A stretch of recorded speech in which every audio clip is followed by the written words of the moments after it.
was built to last with the webs I'm weaving, I could change them.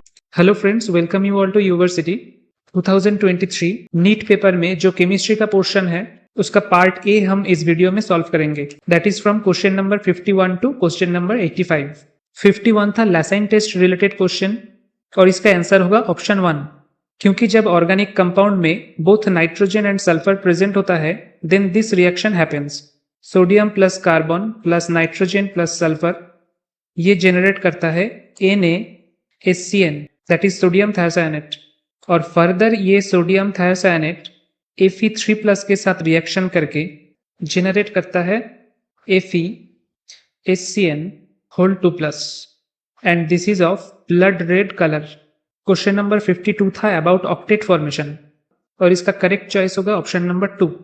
यहाँ पे 5 compound दिया गया है। पहला वाला है एमोनिया, नाइट्रोजन किस ग्रुप में बिलोंग करता है? ग्रुप 15 में। और ग्रुप नंबर से 10 डिडक्ट करने के बाद जो नंबर हमें मिलता है that is number of valential electrons.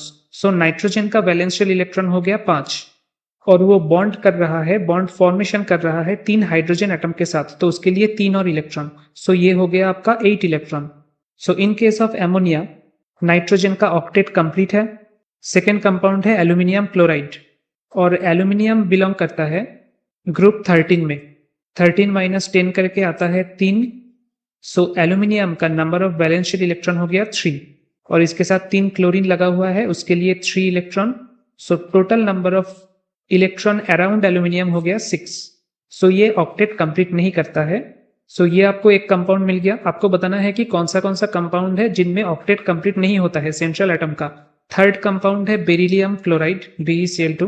Beryllium group 2 में बिलोंग करता है, मतलब इसका नंबर ऑफ वैलेंशियल इलेक्ट्रॉन कितना है? 2।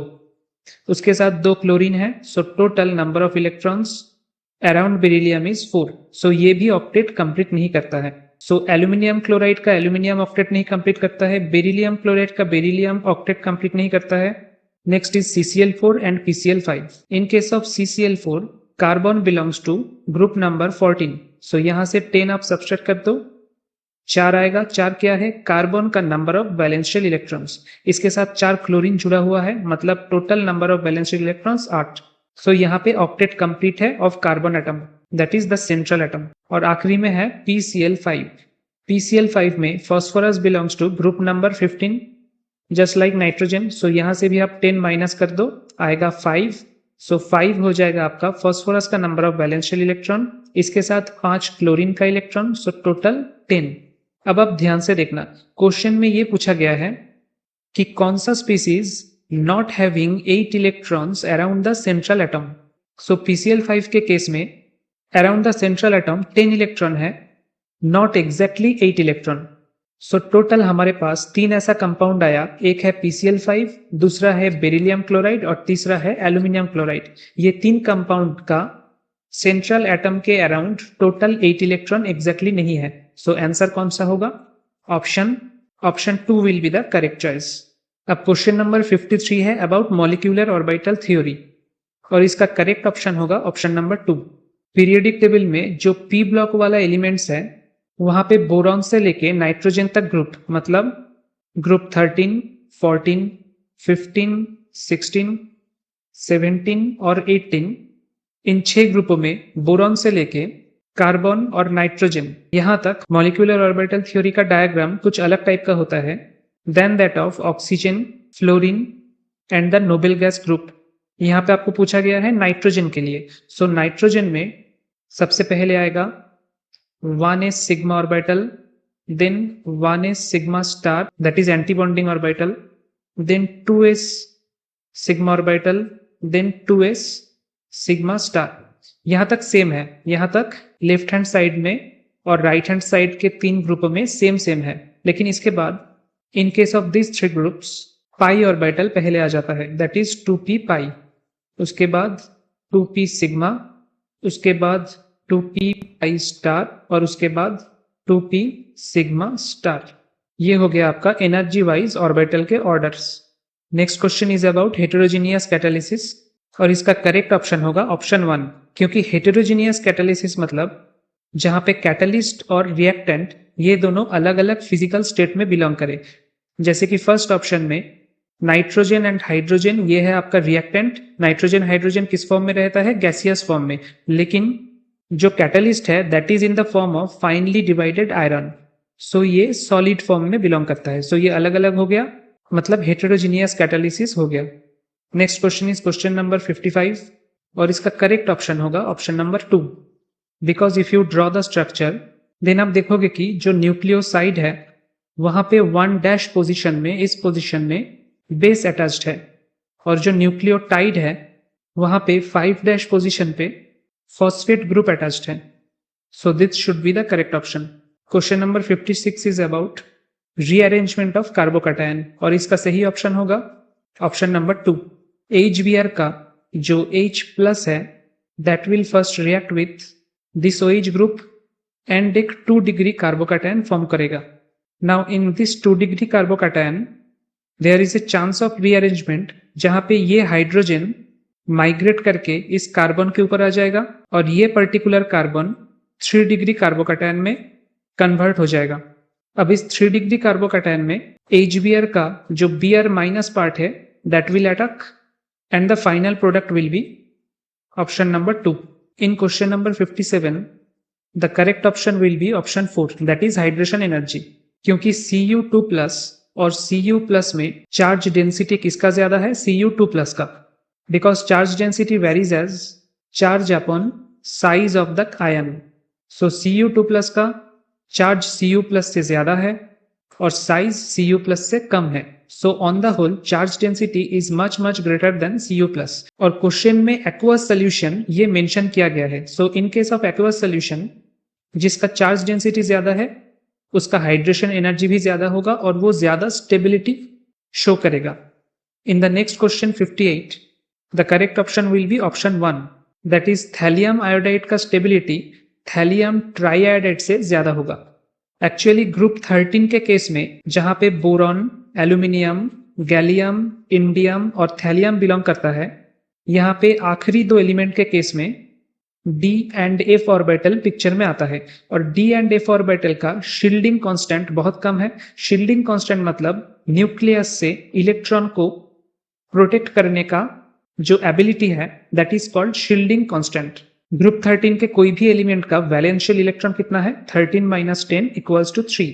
और ये जो बाहर का 3 इलेक्ट्रॉन है, इन case of last 2 elements D and F orbital के एग्जिस्टेंस के कारण से न्यूक्लियस का अट्रैक्शन बहुत ही ज्यादा फील करता है and as a result they do not take part usually in any kind of reactions which is known as inert pair effect. And for this inert pair effect, +1 oxidation state is more favorable than +3 oxidation state. Now the next question is about polymerization और इसका answer होगा 3, क्योंकि neoprene एक synthetic polymer है जिसका monomeric unit है chloroprene.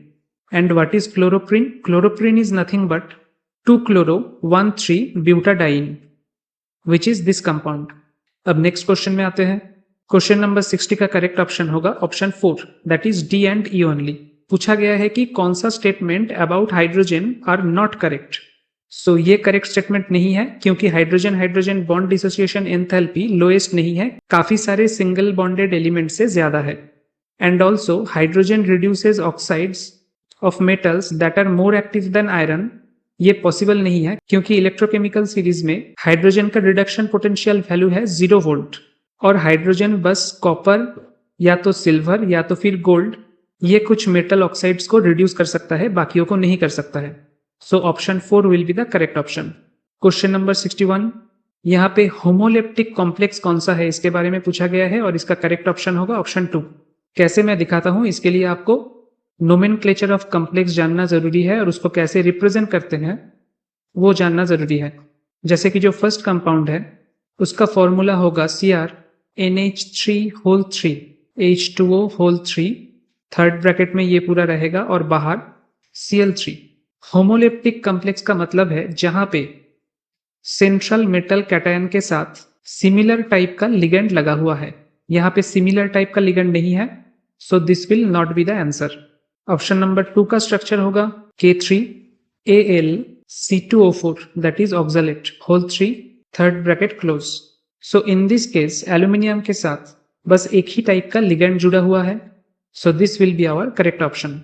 इसका अगर आप ड्रॉ करोगे तो आएगा Pt NH3 whole 2 Cl and NO2। ये टोटल है थर्ड ब्रैकेट में। लास्ट वाले का स्ट्रक्चर कुछ ऐसा आएगा CO that is cobalt NH3 whole 5 carbonate और बाहर Cl। Now in the next question the correct option will be option 4 that is nitrogen. यहाँ पे पूछा गया है कि nearest noble gas configuration achieve करने के लिए कौन सा एलिमेंट का साइज बड़ा हो जाएगा। अब सोडियम के केस में देखते हैं। सोडियम ग्रुप 1 में बिलोंग करता है। सो ग्रुप 1 में जो बिलोंग करता है उसको अगर नोबेल गैस कॉन्फ़िगरेशन में जाना है नियरेस्ट, तो उसको क्या करना होगा, बस एक इलेक्ट्रॉन छोड़ना होगा। So that will be Na+।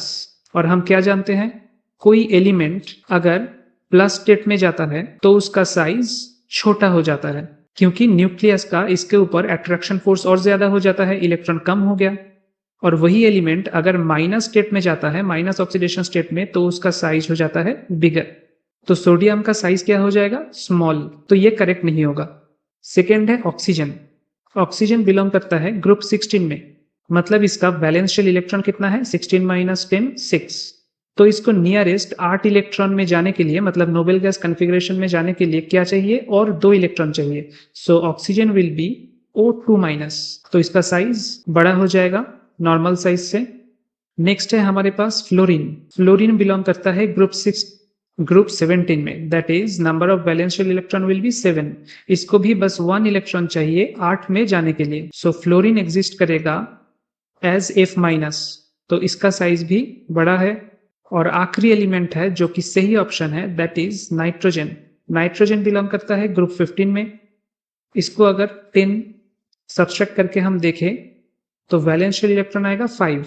तो इसको साथ में 3 इलेक्ट्रॉन चाहिए 8 तक पहुंचने के लिए। सो नाइट्रोजन जाएगा N से N3- तक। अब आप देखो, ऑक्सीजन O2- तक गया, फ्लोरीन F- तक गया, और नाइट्रोजन को जाना पड़ा N3- तक। सबसे ज्यादा नेगेटिव चार्ज कौन सा है, नाइट्रोजन का है। तो सबसे ज्यादा साइज इंक्रीज किसका होगा, नाइट्रोजन का होगा।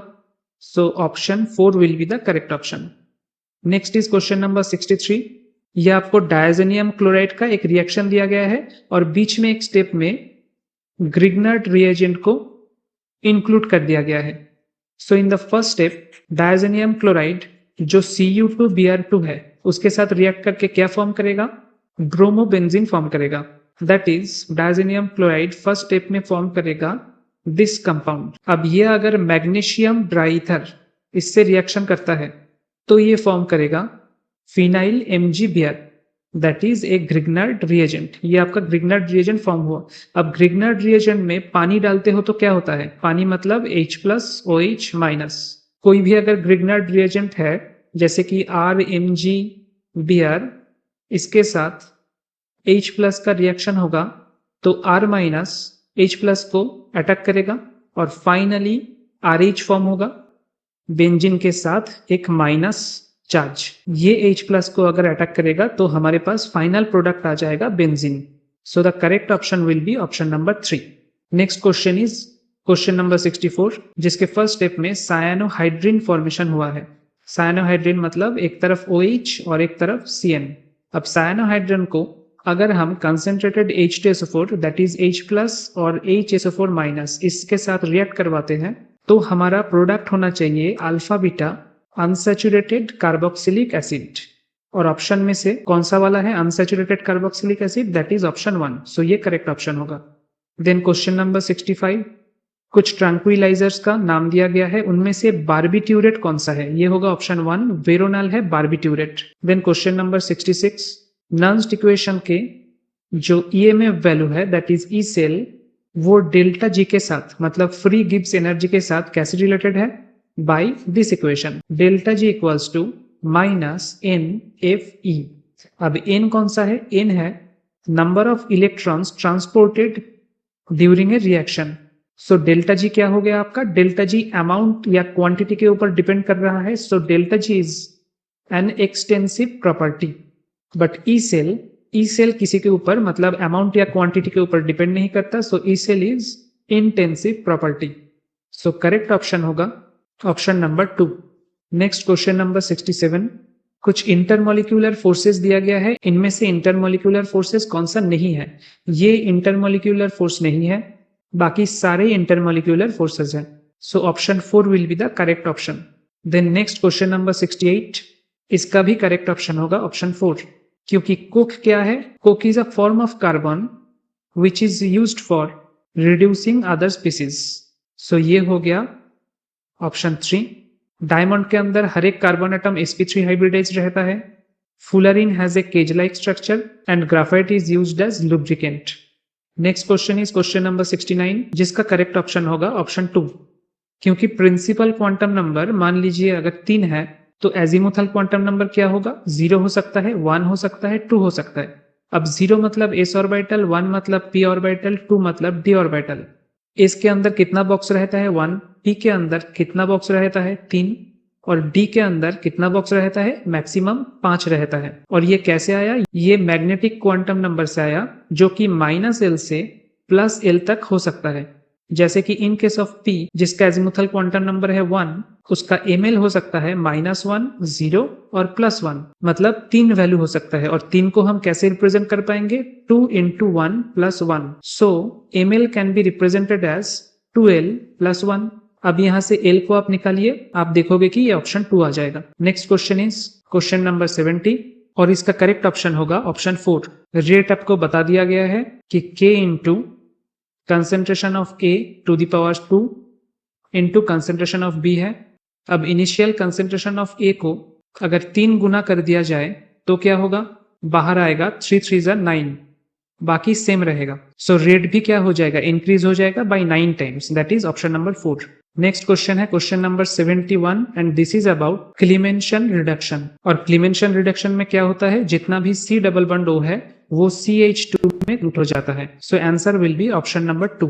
Next question is question number 72। 72 है सॉलिड रिलेटेड क्वेश्चन, जहां पे आपको ये कंसेप्शन रखना जरूरी है कि number of octahedral holes is equals to number of atoms. Number of octahedral holes हम एज्यूम करते हैं कि n है। बाय द वे इसका आंसर होगा ऑप्शन 2, दैट इज 5। और ऑक्टाहेड्रल होल्स को कौन ऑक्युपाई किए हैं? Element B। Number of tetrahedral holes कितना है? That is double of number of atoms, that is 2n। और according to the question element A ने 1/3 of the tetrahedral holes occupy किए हैं, मतलब 2n/3। सो इस क्यूबिक क्लोज पैक्ड स्ट्रक्चर में A कितना है और B कितना है?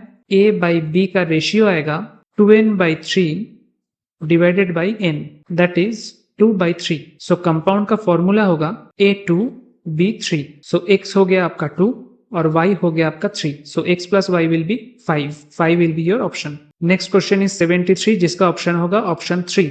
जनरली डाइविंग पर्पज से हीलियम को डाइल्यूट किया जाता है।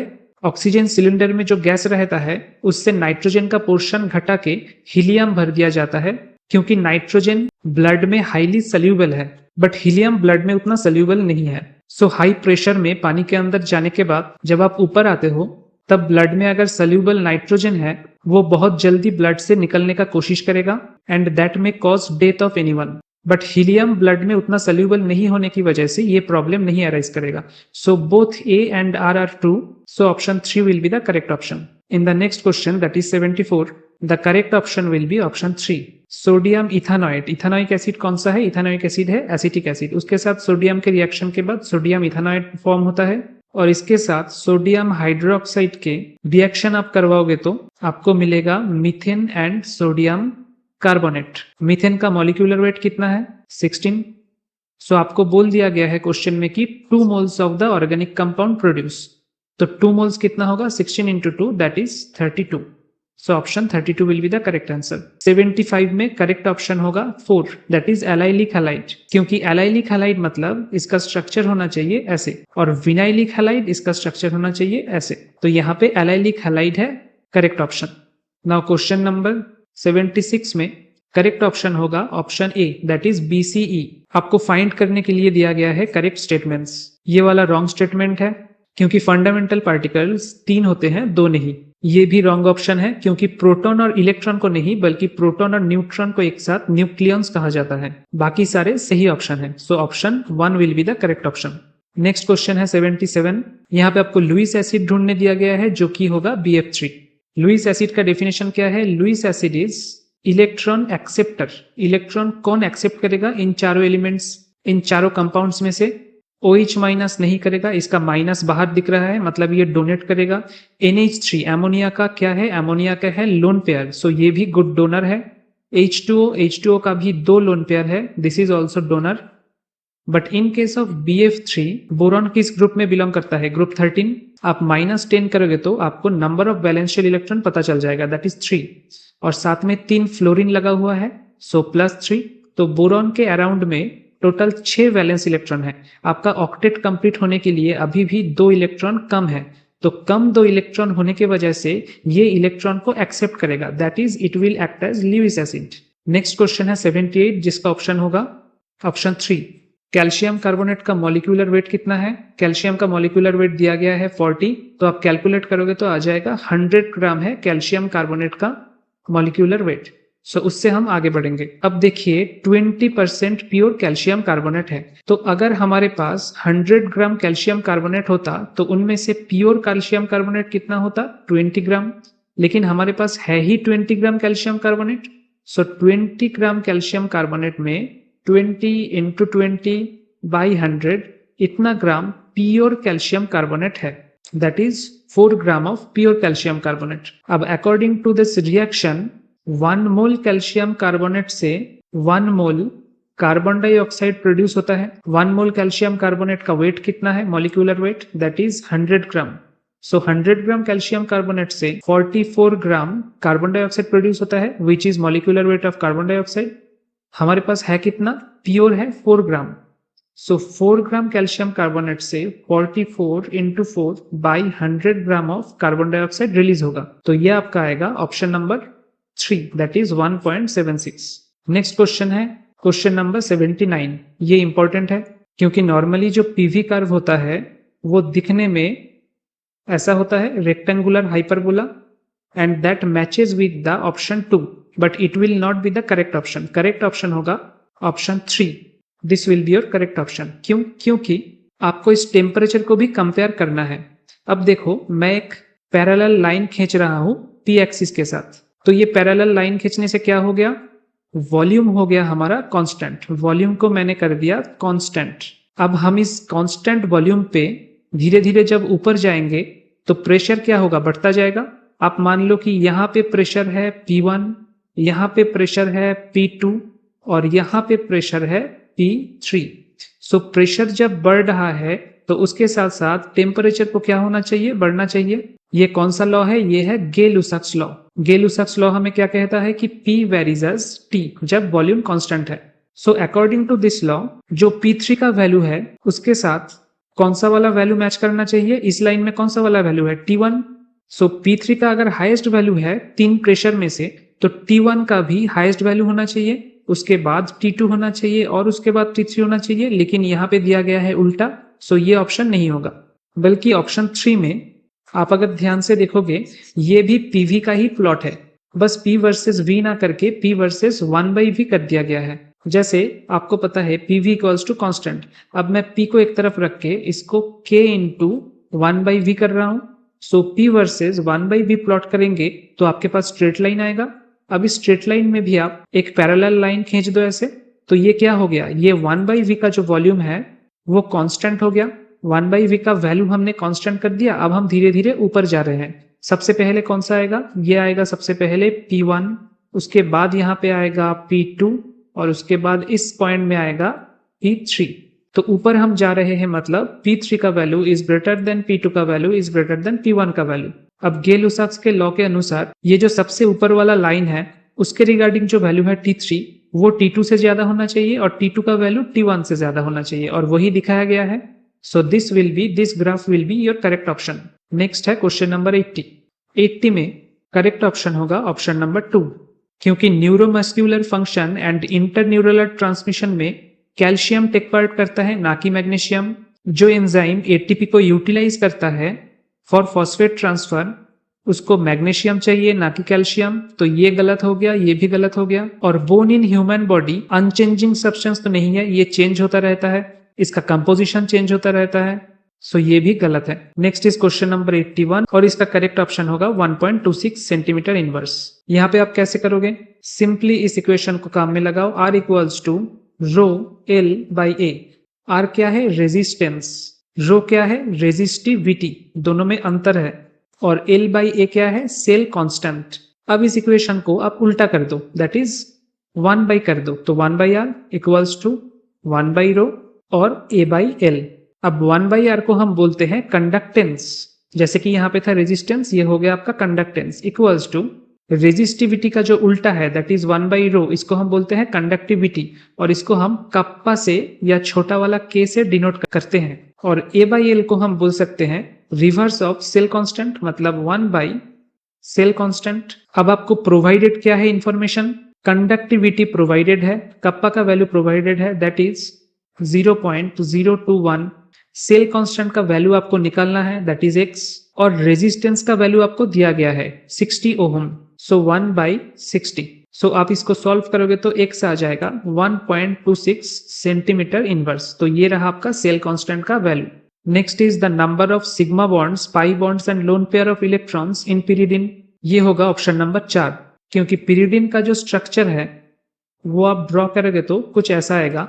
बाहर एक लोन पेयर है, 3 पाई बॉन्ड है, और सिग्मा बॉन्ड नॉर्मली आपको दिखाई दे रहा है कि 6 है, लेकिन साथ में हिडन हाइड्रोजन्स भी है, तो उनके लिए भी एक एक सिग्मा बॉन्ड आपको कंसीडर करना पड़ेगा। सो टोटल हो गया 11 सिग्मा बॉन्ड, 3 हो गया आपका पाई बॉन्ड और 1 हो गया आपका lone pair. In the next question 2 statement दिया गया है अबाउट एक्टिवेशन एनर्जी। इसका करेक्ट ऑप्शन होगा ऑप्शन 1 कि A फॉल्स है, R ट्रू है। A फॉल्स क्यों है? Reaction can have 0 activation energy, ये हो नहीं सकता। क्यों नहीं हो सकता? क्योंकि अगर आपको आर्हेनियस इक्वेशन याद है, आर्हेनियस इक्वेशन में हम रेट कांस्टेंट के साथ एक्टिवेशन एनर्जी को रिलेट करते थे by k equals to a into e to the power minus EA by RT। अब अगर एक्टिवेशन एनर्जी, यहाँ पे k है रेट कांस्टेंट, a है आर्हेनियस कांस्टेंट और E है एक्टिवेशन एनर्जी। अब EA अगर यहाँ पे 0 हो जाए, एक्टिवेशन एनर्जी अगर 0 हो जाए, तो रेट कांस्टेंट का वैल्यू क्या होगा? a e to the power 0, something to the power 0 मतलब 1, सो a इंटू 1 1 होगा, सो k इक्वल्स टू 1। इसका फिजिकल सिग्निफिकेंस ये है कि रेट कांस्टेंट और आर्हेनियस कांस्टेंट सेम होने का मतलब जितने बार भी मॉलिक्यूलर कलिशन होगा, मॉलिक्यूलर कलिशन का जो फ्रीक्वेंसी है that is represented by Arrhenius constant. तो जितने बार मॉलिक्यूलर कलिशन होगा, हर बार वो एक सक्सेसफुल केमिकल प्रोडक्ट जनरेट करेगा, विच इज इम्पॉसिबल। हर एक कॉलिशन में प्रोडक्ट फॉर्म कभी नहीं होता है, and that is why activation energy कभी 0 नहीं हो सकता। सो फर्स्ट स्टेटमेंट फॉल्स है, सेकेंड स्टेटमेंट ट्रू है। Next is question number 84। इसका आंसर होगा ऑप्शन नंबर 4, क्योंकि हमको चाहिए क्या? Primary amine. प्राइमरी अमाइन मतलब RNH2 इस फॉर्म में, लेकिन आइसोसायनेट, मिथाइल आइसोसायनेट जब हम यूज करते हैं और उसके साथ एक reducing agent like LiAlH4 use करते हैं, तो प्रोडक्ट हमेशा बनता है 2 डिग्री अमाइन। प्राइमरी अमाइन नहीं बनता 2 डिग्री अमाइन, मतलब CH3NH और साथ में और एक CH3, ये आपका प्रोडक्ट होगा जो कि है 2 डिग्री अमाइन। नेक्स्ट इज 85, जिसका करेक्ट ऑप्शन होगा ऑप्शन नंबर 4, क्योंकि मेटेलिक सोडियम को जब हम एमोनिया में, लिक्विड एमोनिया में डिसॉल्व करते हैं, तो वो मेटेलिक सोडियम Na+ फॉर्म में आता है, और साथ में जो इलेक्ट्रॉन छोड़ता है that electron is captured by liquid ammonia. So इसको हम बोलते हैं एमोनिएटेड इलेक्ट्रॉन्स, और इन एमोनिएटेड इलेक्ट्रॉन्स के वजह से ही एक डीप ब्लू कलर हमें दिखने को मिलता है, ना कि फॉर्मेशन ऑफ एमाइड के वजह से। सो ये रॉन्ग है, ये राइट है। सो ये रहा आपका पार्ट ए का सोल्यूशन। कोई भी अगर कंफ्यूजन हो तो कमेंट सेक्शन में जरूर पूछिएगा। Thank you for listening and hope कि आप सबका एग्जाम अच्छा गया हो। Best wishes for the result.